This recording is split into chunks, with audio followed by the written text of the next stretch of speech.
अखन हम आयल छी अपन गाँव के अरेर चौक पर। मौसम पूरा एकदम कोहरा छल ये। टाइम भ रहल ये अहाँ के 11:02। अखन हम आयल छी अपन गाँव के मशहूर चाय दुकान जे मनोज जी के चाय है। मनोज नाम से फेमस है। इनका साधारण सिंपल दुकान है, कोनो हाई फाई नहीं, सिंपल एकदम। इनका चाय यदि एक बेर पी लेबे तो दोबारा अपने आप अहाँ के प्यार कहत जे हम मनोज जी के दुकान पर जब चाय पीब। देखियो इनकर चाय में की सब कथी दिलिए यो मनोज जी? आधी दिलिए, आधी अदरक दिलखिन है। अभी ठंडा छै ना। दुकान के कनी हाई फाई नहीं बने भाई। अब टूटला के बाद इनकर कहना है जे दुकान के किछ हिस्सा हाईवे में जा रहल छै, ए दुआरे ई नहीं हाई फाई बना रहल छै। जहन हाईवे बन जेते तकर बाद पूरा कंप्लीट हेते।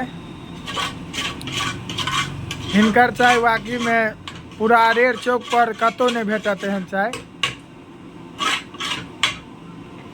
प्योर चाय भेटत, नेचुरल एकदम, जे पीबे तो शरीरों में लागत। एगो चाय होय छै जे खाली पी लौं ओकर स्वाद किछ नहीं भेल, खाली नाम भेल चाय। आ ई चाय संग संग स्वादो छै, फ्लेवरो छै, आ शरीर में लगबो करत। ठंडा के तो ई दवाई छै अखन। आ गाँव में मौसम बहुत खराब ये 3-4 दिन से।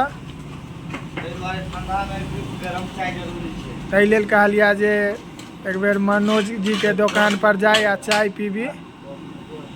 एगो अहाँ के मास्टर साहब आबै छै, ये स्पेशल चाय बन रहा है मनोज जी के। कॉफी में उ हम 10 मिनट मनोज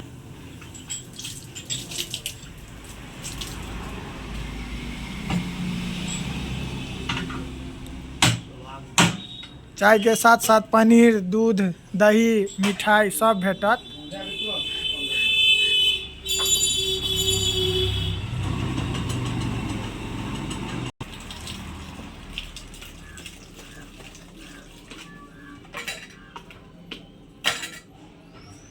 अपने बनबै छथि, अपने सर्व करै छथि।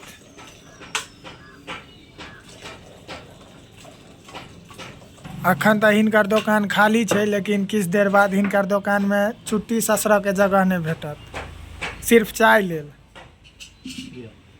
देखियो ये आबि गेल मनोज जी के स्पेशल चाय। कलर देख के बताओ जे केहन लग रहा है। कलरो कह रहा है जे हम नीक बनल छी, कोनो हम बड़ाई नहीं कर रहल छी। अगर अरेर के आसपास के छी तो मनोज जी दुकान में आबियो, एक बेर चाय के आनंद उठाबियो।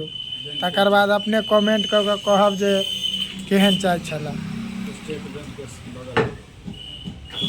आ हिनकर दुकान छन स्टेट बैंक जे है, बैंक के बगल में, एटीएम के ठीक अपोजिट बगल, एटीएम के दहिना साइड हिनकर दुकान छन।